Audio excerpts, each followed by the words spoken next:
Object City 0 was described, in the neat typed line on the first page, as a temporary research settlement decommissioned under special protocol. But the KGB codename says what the file is really about. The USSR built a town and then tried to erase it from memory. Not just from maps, not just from rail schedules, but from the way people spoke, remembered, and filed their reports. The strange part is not that they tried. The strange part is how much the instruments seemed to help. I understood that as soon as I opened the folder and saw the pencil line on the inside of the cover, in the cramped, tired handwriting that shows up in too many of these projects. No stamp, no signature. Just a small remark in English translation, pushed up against the cardboard edge. Town shut down. Readings did not leave with the people. That is not how a closed site is supposed to behave. When you turn off power, cut the phone lines, evacuate residents, the numbers fall to 0 along with the life. Here, the file suggests, the dials kept moving long after the last door was locked. The reading room where I opened Object City 0 was not dramatic. Low ceiling, fluorescent tubes humming, tables with scarred edges, chairs that wobble if you lean too far back. Outside, the usual city noises filtered through double-glazed windows. Traffic, fragments of conversation, the distant bark of a dog that will never know what is in these boxes. Inside, the past sat under my hands in gray cardboard and thin paper. On the spine, in fading ink, the label was plain. Object City 0, Research Settlement, Zone K-12. No heroic emblem. No mention of what kind of research or why such a settlement needed a separate object designation instead of a normal address. Just the title and the zone. The absence of detail was its own kind of signal. The first page starts with a simple statement that already feels like a lie. City 0 was constructed as a model science town to support combined research programs in remote environment K-12. Model towns are supposed to be examples, not mistakes large enough to file under object. According to the file, the town sat in a shallow basin between low-wooded ridges, reached by a single road and a short spur of railway. From the air, it looked ordinary in the early photographs. A ring of apartment blocks, a grid of streets, a central square with a cultural center and a monument that is never described, only alluded to. Smoke from a small power plant drifting into the sky. Lights at night glimmering in rows. On paper, it could have been any closed settlement in that era, built in a hurry, kept off public maps, staffed by people whose addresses were strings of numbers instead of names. There were oddities if you looked closely. The town was smaller than most science cities, yet it had an oversized internal monitoring network. Sensors for air quality, ground vibration, power usage, even psychological surveys of residents, all feeding into a central analytic hub in the administrative building. The file calls it a control and optimization system. In practice, it was a nervous system draped over streets and stairwells. The origin story is sketched in fragments.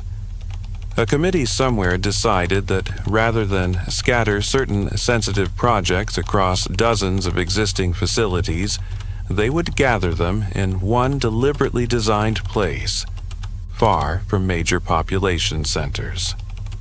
That gave them more control over who came and went, what was seen and heard, how gossip spread or failed to. It also gave them a contained environment where they could test not just technology, but how people behaved when surrounded by that technology. City 0 was never meant to appear on a civilian timetable. The rail spur that served it was listed on schedules as a freight-only line to a materials depot. The buses that ran there carried route numbers shared with other destinations, so a driver could say truthfully that he was on the line to the construction zone, even if his passengers stepped into streets that did not exist on any tourist map. The first residents arrived in late autumn, according to the translated logs. Families of scientists and technicians, soldiers assigned to security, clerks, cooks, janitors. They came with their furniture and their doubts, watched by officers in long coats who made sure nobody brought more than permitted memories in with them, and nobody sent unapproved stories out. At the beginning, the town functioned. Children went to school. Shops received deliveries. The small cinema showed carefully chosen films. Research facilities at the edge of the settlement lit up at dawn and stayed active into the evenings, their work described in broad phrases like materials endurance, communications stability, and environmental testing. None of the public documents explain what that testing involved. The control system watched all of it. Monitoring lines ran under pavements and along corridors, up elevator shafts and across rooftops, feeding data to the central hub. There were sensors for temperature, power draw, water flow, air composition, microphones in certain places, entirely for safety, but wired into the same boards. Even the town's public address system, the loudspeakers that played announcements and music, was routed through the hub, as if the town had been built not just for researchers but for the study of the town itself. Object City Zero comes into this archive because eventually the town emptied, but the lines did not. The thumbnail story in the official summary is simple. After some years, the research goals shifted. The site was deemed non-critical, and the town was decommissioned under the authority of a security directive. Residents were reassigned, the buildings locked, the rail spur repurposed, the name of the place removed from internal registries. That is the story you tell when you want people to nod and move on. The rest of the file is what you read when you are not allowed to make that nod. The first hint that City Zero was not going to die cleanly shows up in an inspection report filed just before the shutdown order. A team from the Central Monitoring Directorate had come to audit the control system. They found something they did not expect: low-level, persistent signals in several lines that were supposed to be idle at night. In the translated text, the auditor explains that the town's monitoring grid had been designed with redundancy. Many sensors were wired in parallel to catch failures. During quiet hours, especially after midnight, certain parts of the network were expected to be almost flat. Residential power usage down, public systems idling, environmental conditions stable. Instead, a set of lines feeding into the administrative hub showed a faint, continuous hum, as if they were still carrying small fluctuations from places no one was occupying. At first, he suspected leakage, bad insulation, crosstalk from other circuits, something mundane. He ran tests, isolating segments one by one. The hum persisted even when the physical sensors at the ends of those lines were physically disconnected. Sections of cable with no attached devices still carried a whisper of variation, rising and falling in patterns that did not match any recorded external activity. His wording, cautious as it is, betrays his unease. Baseline noise on dormant channels exhibits coherence above expected random background. Pattern resembles attenuated version of standard daily cycle, shifted in phase. In plain terms, the empty lines behaved as if they still remembered yesterday. The KGB liaison assigned to the town at that time wrote a comment in the margin in a tighter, more irritated hand. Confirm whether this poses risk of data leakage. If recorded patterns can be reconstructed, erase. If not, treat as technical defect. Data leakage. As if the problem was that yesterday's numbers might show up uninvited in tomorrow's charts, revealing something to an analyst who should only see today.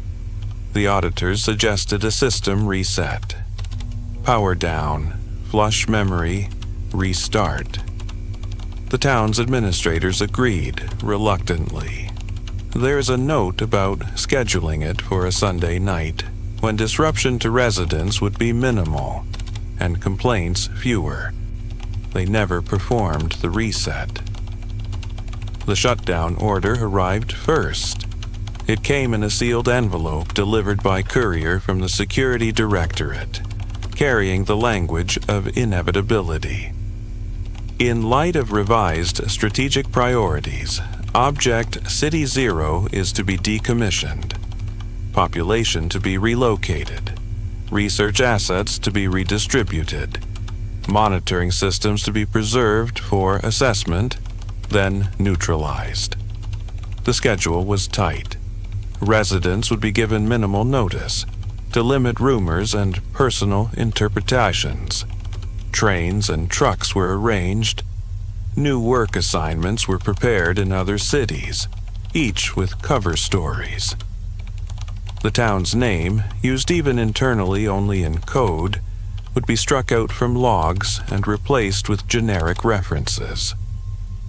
The days leading up to evacuation are preserved in the file through small, pragmatic details. Lists of families and their new destinations, requests for additional boxes, complaints about delays in forwarding mail, nothing grand, no mention of fear. People have a way of focusing on the practical, even when something larger is being scraped out from under them. If you read between the lines, you see the strain. A teacher writes a note asking whether the children will transfer midterm, or if exams will be recognized in the new schools.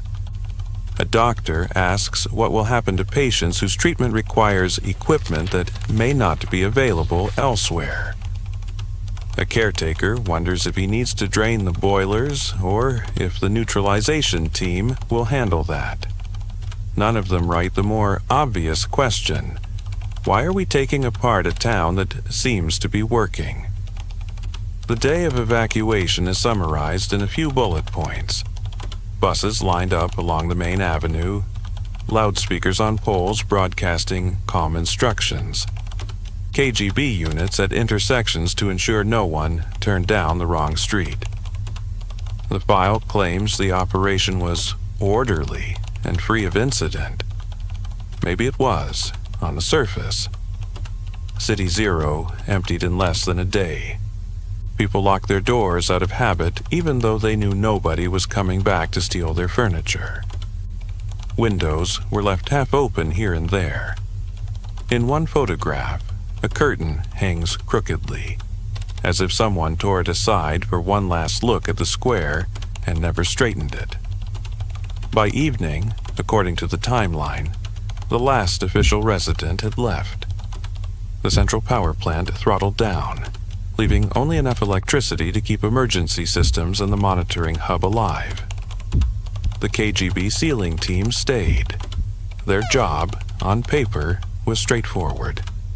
Secure sensitive files, remove or destroy classified equipment, place physical seals on key buildings, prepare a final report. After that, another unit would come in to repurpose or dismantle what remained. City Zero, as a lived place, was over. That is when the anomaly in the environmental readings begins. The sealing team's logs survive in more detail than most because one of them was conscientious in a way the system did not entirely deserve. He recorded not just what they did, but what it felt like. He describes walking through streets that still smelled faintly of cooking despite the silence, clocks on walls stopped at different minutes as if people had turned power off at uneven times. Toys left on stair landings. A radio left playing in an apartment until its batteries died, broadcasting an empty hiss by the time the team entered. The environmental sensors scattered through the town, mounted on lampposts, in basements, on rooftops, were still sending data back to the hub. Air quality, temperature, humidity, residual power usage. The technicians on the sealing team had been told to ignore the boards unless something dramatic appeared. Their focus was on locks and files, not on trends. But as the night drew in and the streetlights, now on automatic timers, flickered to life for what should have been the last time, one of them noticed that the graphs on the main display were behaving oddly. Instead of dropping towards a simple, flat baseline as human activity ceased, several channels began to show low-level fluctuations that resembled earlier daily cycles, but compressed, out of phase, and with no clear source. The outdoor temperature sensors reported small rises and falls that did not match the actual weather. The air composition monitors logged faint traces of carbon dioxide increases in residential blocks where no one was breathing. Power draw on certain circuits wobbled in little waves, as if devices were turning on and off behind walls that had no hands. The technician called his superior. They checked the timestamps. The weirdness had begun just after the last bus cleared the gate. It is tempting to say the town remembered its residents. The file does not allow itself that kind of language. It calls the effect a persistence of pattern in absence of source. The KGB officer in charge, who had expected nothing more than a long, dull night of paperwork and padlocks, looked at the boards and felt something he did not write down. What he did record, in his controlled impersonal style, was an instruction. Maintain power to monitoring hub until conclusion of sealing operation. Log all deviations. So they stayed. The town was dark except for a few key buildings. Outside, the basin absorbed sound. Inside, the hub hummed quietly. For hours, the lines on the displays continued their small, inexplicable dances. The file contains copies of those graphs. Thin, quivering tracks where there should have been flat calm. The upstairs environmental sensor in one apartment block shows a gentle rise in carbon dioxide every 90 minutes, followed by a slow decline, as if somebody were lying in bed, breathing, then rising and opening a window. The power usage feed for a row of garages registers tiny surges at intervals that match the usual commute hours from earlier weeks, as if cars were being started and turned off on a schedule that no longer existed. Of course, none of that was happening. The team moved through the buildings and streets, seeing nothing but dust and stillness. Yet their equipment insisted on reporting a town that continued to live on a reduced, ghostly scale.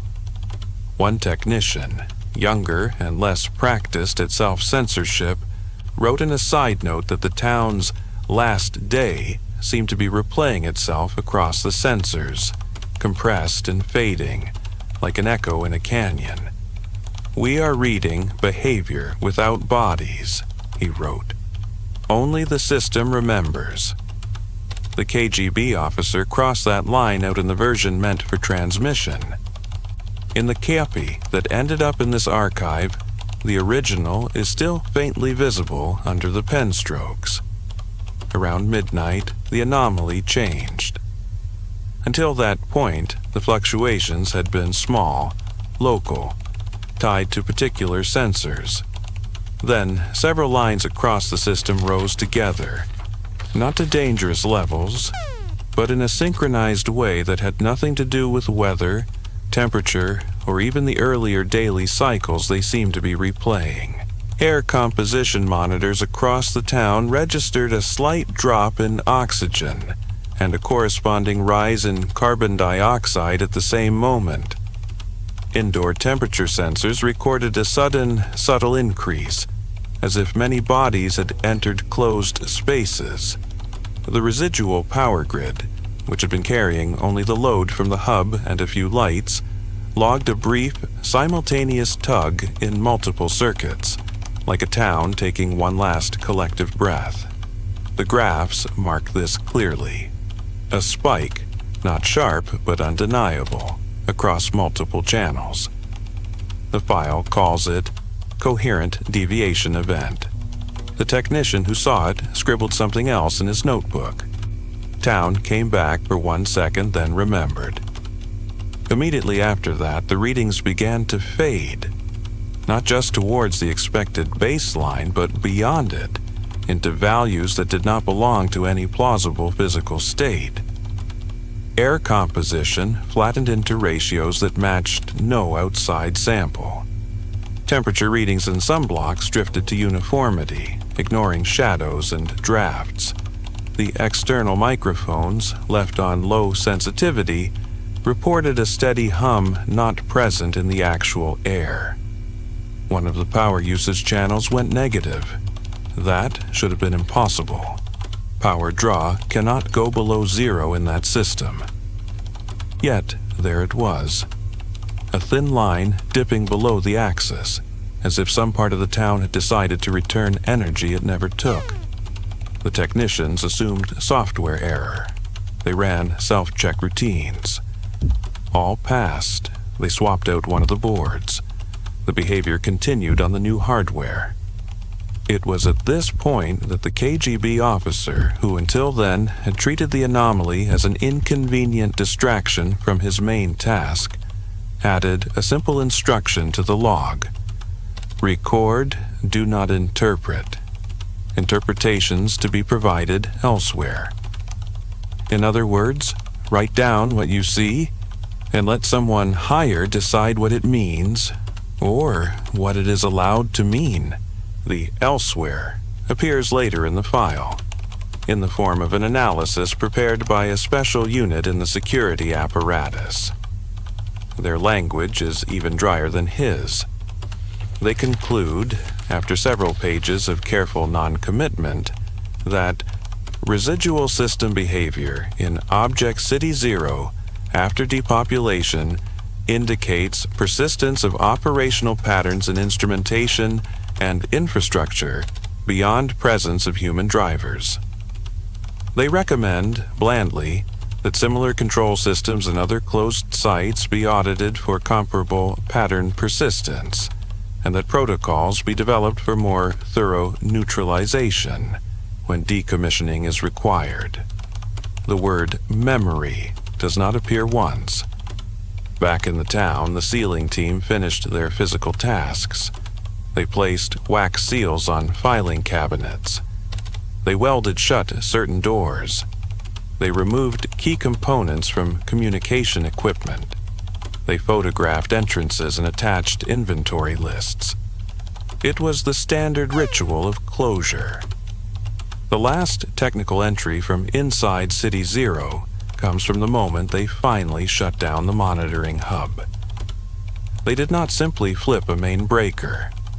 They powered down subsystems one by one, both for procedural reasons and because some part of them wanted to see whether the strange behavior in the readings would react. As they turned off the environmental suite, the corresponding lines on the boards dropped to 0. Then, after a few seconds, rose slightly, as if something were trying to breathe through instrumentation that no longer existed. When they cut power to the residual grid monitors, the negative draw line flattened, but only after a brief upward twitch, like a hand reluctantly letting go. Last of all, they switched off the central processing unit that had been aggregating and smoothing the sensor data. Its own status display, a simple set of indicator lights, went dark in the correct sequence. The main board, now cut off from all real inputs, displayed a final pattern. A low, evenly spaced ripple across all channels, slowly thinning until the pens stilled and the paper rolled on blank. The technician responsible for that last shutdown recorded one sentence that he later tried to minimize, but it made it into the archive anyway. For several seconds after complete power loss, I heard in my head the sound of the town's loudspeakers playing the usual morning anthem, even though the speakers were already dead. He dismisses it as nerves. Maybe that is all it was. The brain replaying a familiar sound when confronted with too much silence. Or maybe, after years of carrying rhythms and announcements through cables and amplifiers, some echo of that circuit had sunk deeper than the wires. Once the hub was dark, the sealing team left. They locked the main doors, applied their seals, drove their vehicles out along the only road, and did not look back. At least, that is how they write it. On the way to the railhead, one of them glanced in the mirror and, for a second, thought he saw lights come on in the empty apartment blocks, a row of windows glowing in the night. When he looked again, there was only the reflection of his own truck. He did not include that in his initial report. He mentioned it years later, in a debriefing that shows up in the file as a heavily edited transcript. City Zero was officially erased. Its name was removed from internal directories. The rail spur was redesignated as serving a storage depot. The town's residents were scattered across the map, each with a cover story. They were told not to mention the place where they had lived, except in strictly coded terms, and then not at all. That should have been the end.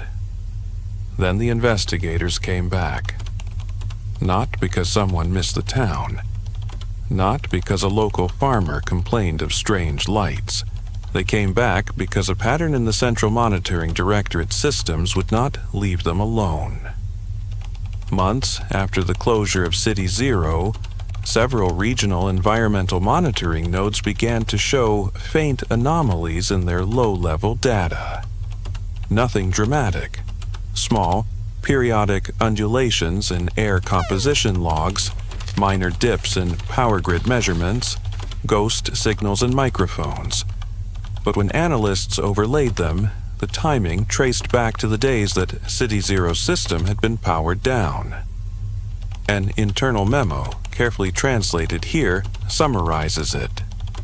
Several facilities wired into the same supervisory network as Zone K12 report transient pattern persistence, similar to that observed in Object City Zero during depopulation, despite no corresponding changes in local conditions. Suggests possibility that aggregated control system retained and redistributed pattern behavior across connected infrastructure. In plainer language, the strange ripples that had run through City Zero's lines during its last night were now appearing, diluted and distorted, in the systems of other towns. The network architecture had not been designed for that. It was meant to collect and centralize information, not to share behavioral quirks between sites. But software, once taught to treat certain fluctuations as meaningful, can carry those assumptions wherever it runs. A special team from the Security Directorate was assigned to trace the anomaly. Their investigation is what fills the rest of this file, and what gives Object City Zero its place among the stranger stories on these shelves. They began, as such teams always do, with the physical. They inspected cable routes, junction boxes, central servers. They found nothing obviously wrong. No evidence of sabotage, no unauthorized devices, no damaged insulation they could blame for crosstalk. The lines were old, but behaved within their specifications. They moved on to the code, The control software that had run City Zero's monitoring hub was a customized version of a standard package used in other closed towns. It had been adapted to handle the increased sensor density and to support some experimental analysis routines. Those routines, according to their documentation, were meant to identify emerging patterns in resident behavior for optimization purposes. The details are thin. No one wanted to spell out on paper that they were using a town like a test animal. The investigators found, buried in the software logs, traces of those routines still running long after they were supposed to have been disabled. During City Zero's last months, the system had been quietly clustering sensor data into zones of consistent activity. It had been grouping together not just physical locations, but combinations of readings, where power spikes coincided with carbon dioxide rises, where door sensors triggered in sequence, where loudspeaker announcements produced predictable responses in the microphones. In effect, it had built a map of how the town's life moved through its infrastructure. When the order came to depopulate, those routines were not fully shut down. They remained active in the background, watching as their favorite patterns vanished. Instead of concluding no data, they treated the absence like a new kind of input. The result, according to the investigators, was that the system began to treat the empty town as if it were still full, overlaying its learned patterns on the flat reality. That might explain the replay effect in the readings. It does not fully explain why similar low-level fluctuations started appearing in other towns' systems connected to the same central network. The investigators suggest an analogy without quite daring to extend it. Once constructed, certain pattern recognition modules may have propagated through standard software updates to other sites, carrying with them a bias towards particular temporal correlations. These modules, in absence of original generating conditions, may induce computation of similar patterns using unrelated local input, thus effectively imagining City Zero's behavioral signatures in remote data. In one sense, that is comfortingly technical. A software bug, a misdesigned algorithm influencing readings. In another sense, it is worse. It suggests that a town's behavior, once captured and formalized in code, can leak into other towns' numbers, subtly skewing how their lives are interpreted. City Zero, erased on the ground, would still be whispering in the margins of other places' charts. The investigators did more than write cautious paragraphs. They visited the site. Their entry into City Zero, years after its closure, reads like something out of a poorly funded detective serial. A small convoy of vehicles driving through overgrown ditches, a guard at a rusted gate, keys that stick in locks. The file preserves their impressions in matter-of-fact language, but some details bleed through. Weeds had grown through cracks in the asphalt. Apartment windows were broken or filmed with grime. Paint peeled from balconies. The monument in the central square, still not described directly, stood with its base tagged in chalk with numbers from the previous sealing operation. The air, according to their measurements, was unremarkable. Dust, pollen, the usual background. The power plant was dead. The monitoring hub's equipment had been partially removed. The rest left as a skeleton. Yet, when they ran temporary power lines from a generator truck and revived the remaining boards as part of their test, some of the old behavior resurfaced. They connected a small portion of the original sensor network, just enough lines to bring in signals from a few streets. The physical sensors themselves had long since failed or been vandalized. so most channels should have read nothing. Instead, as they powered the hub, a faint pattern emerged. Tiny fluctuations in the supposedly dead channels, following a sequence that, when overlaid on the last night graphs, showed a diluted but recognizable match. It was as if the town, when given a weak pulse of electricity, tried to pick up its part of the conversation again. They checked carefully for external interference. The generator's own output was steady. No nearby transmitter was feeding in noise. The cables they used were freshly laid for the test. Only the hub's software carried any trace of the old system. One investigator wrote, in a private note not meant for official eyes, "We revived a portion of the object's nervous system. It greeted us with the same twitch it died with." The KGB representative on site ordered the test stopped. He instructed the team to wipe the software completely, not just disable modules. Drives were removed and physically destroyed. Remaining hardware was tagged for removal or scrapping. Photographs were taken. Doors were sealed again. On their way out, one of the group reportedly remarked that the place felt relieved. That word does not appear in any official document. It appears in a letter the same investigator wrote to a colleague years later, after emigrating, reproduced here as a heavily redacted copy. He describes standing in the main square, listening to the wind between the buildings, and feeling a sense of waiting end. He knew better than to attribute that to anything but his own mind, but he wrote it down all the same. The effort to erase City Zero from memory extended beyond its physical shell. The Security Directorate launched an internal campaign to strip references from documents. Codes were changed. Projects once associated with the town were given new home addresses.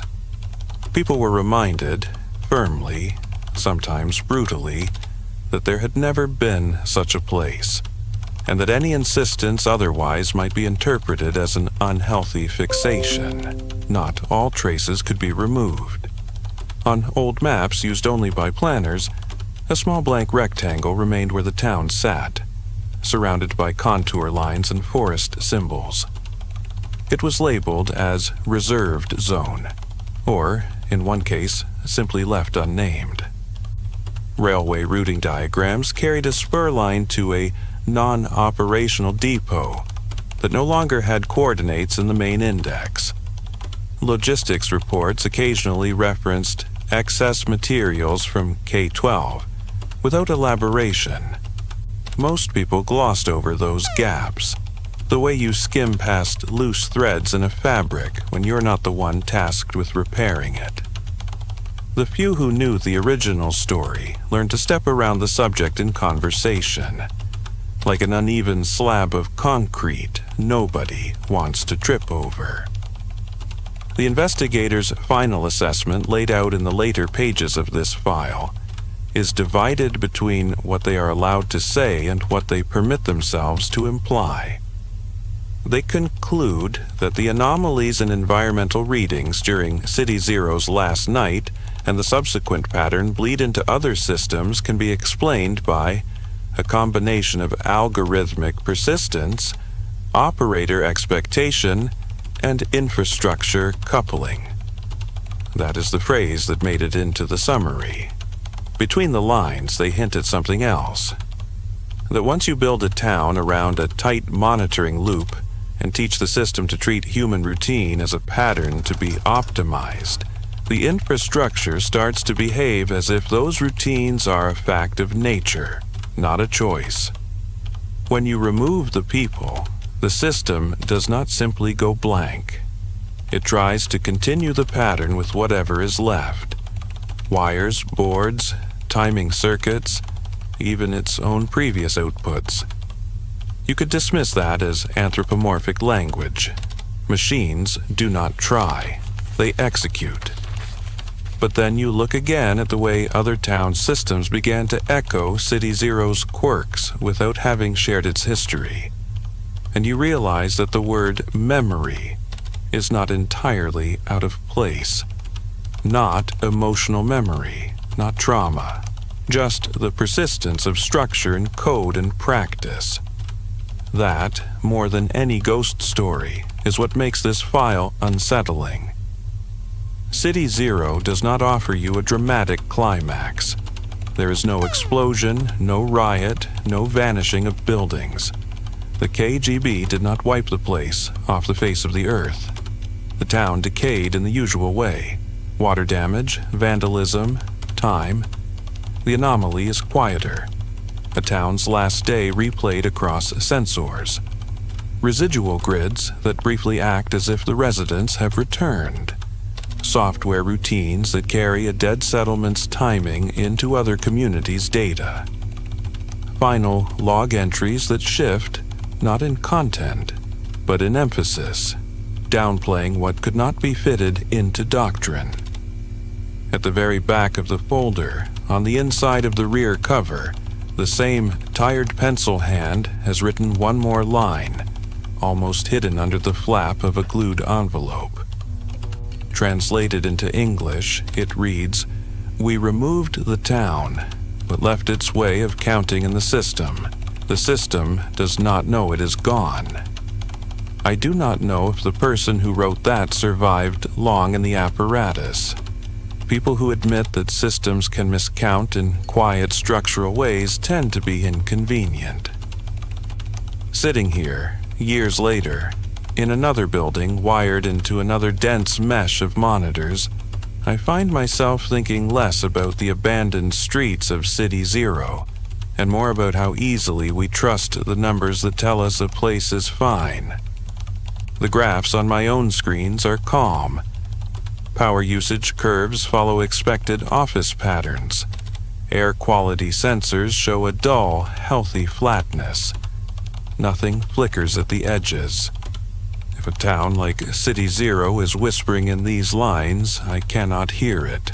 And yet, every time I reach the sentence in this file where they describe the coherent deviation event at the moment of final depopulation, I feel a small, misplaced echo in my own body.